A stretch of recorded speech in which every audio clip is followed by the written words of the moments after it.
This is a day of remembrance. We remember our military heroes, those who willingly or even unwillingly gave up their life for the quest of freedom, democracy, liberty, human rights, for a cause beyond themselves. And as I began to get my head around our worship time this morning,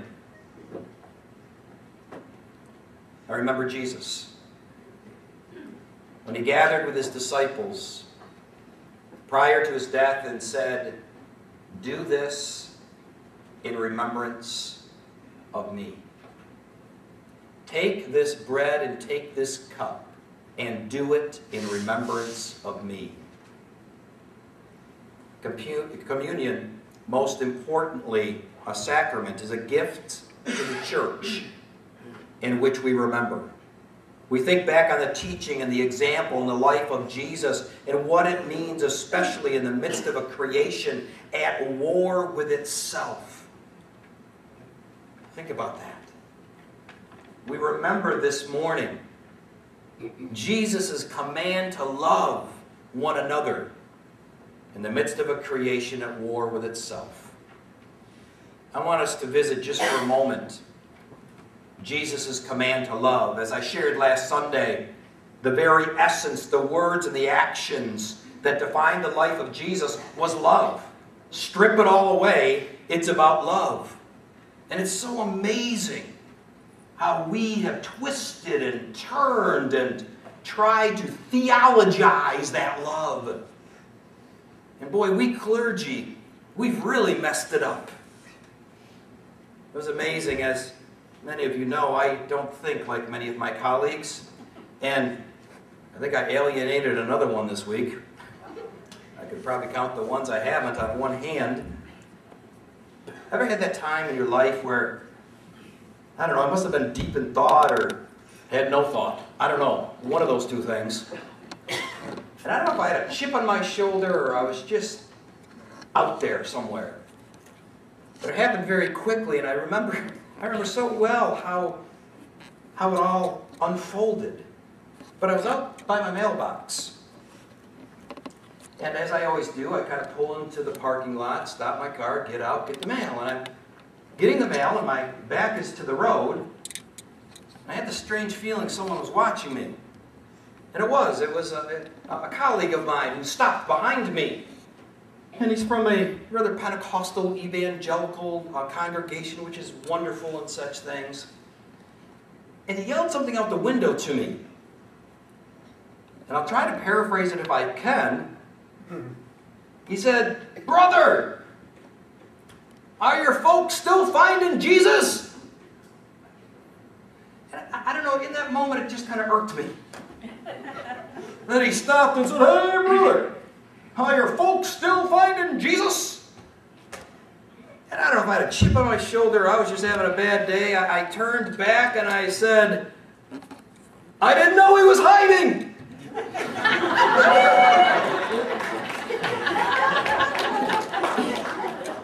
He didn't even say goodbye. He just kind of left. Chalk up another one. We somehow have got this confused. We're not trying to find Jesus, we're trying to love. That's Jesus. We're trying to follow the example of this Christ who leads the path and who leads the way, who wants us to bear fruit of love. And it's amazing to me how we create dogma and doctrine and institutions and liturgy and conferences and hierarchy and creeds, all in the effort so we can love one another. I don't know, am I the only nut in the nut house? We do all this stuff and we create all this stuff so we can love one another. As if we can read something, set it down and say, "I love you." You see, Jesus this morning says, "I want you to give your life." No greater gift do we have than to give our lives to another. I want to offer just for a moment what we do and what we are for others. I want to spend a few moments to plant a seed in your heart and mind as to what that might mean to you as you come to the table this morning.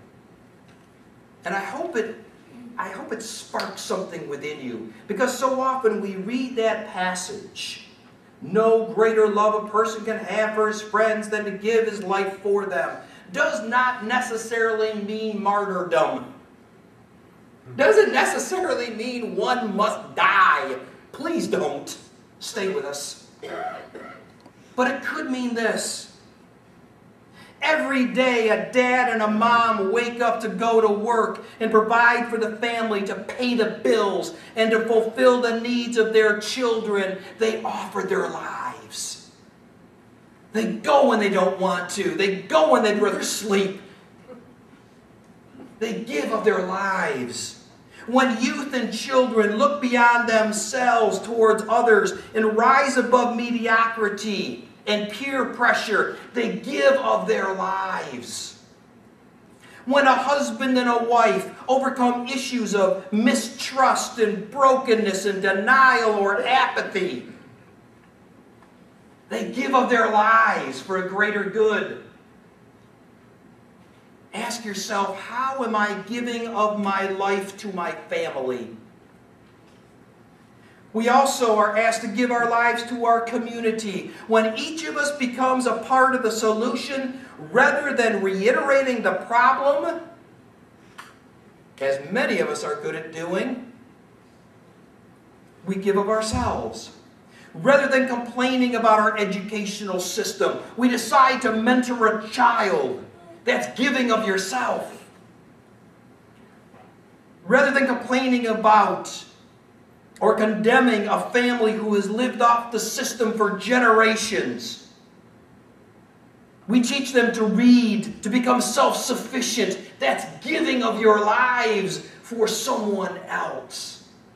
Let's ask ourselves when we come to the table, how am I giving of my life to my community? How am I giving of my life to my family? And how am I giving of my life to my church? I have come to understand in 25 years of ordained ministry that, boy, the church is an easy target. It is an easy target. Man, we all got an X on our back. And I think I got 2 of them. I'm always looking down to see if there's a radar thing following me around. It's an easy target to share with the rest of the world what's wrong and what we're not doing and how we're not doing it effectively. But I understand this. If the congregation of faith is not friendly to each other, then I need to be friendlier. Rather than saying what it's not, I have to become what I want it to be. If all we do is talk about money, man, I wish I never came here and had to talk about money. Then I got to find ways to get creative and offer more, rather than just reiterating what we already know. I've got to become the solution. I've got to become not the problem reiterated, but the process to overcome that. Where we as disciples become what we see as the need. Let me repeat that. The call is so that we as disciples can become what we see as the need. And so I challenge myself as I challenge you this morning. As I commune this morning, as you commune this morning, let's ask ourselves, how am I giving my life? To my family, my community, and my church?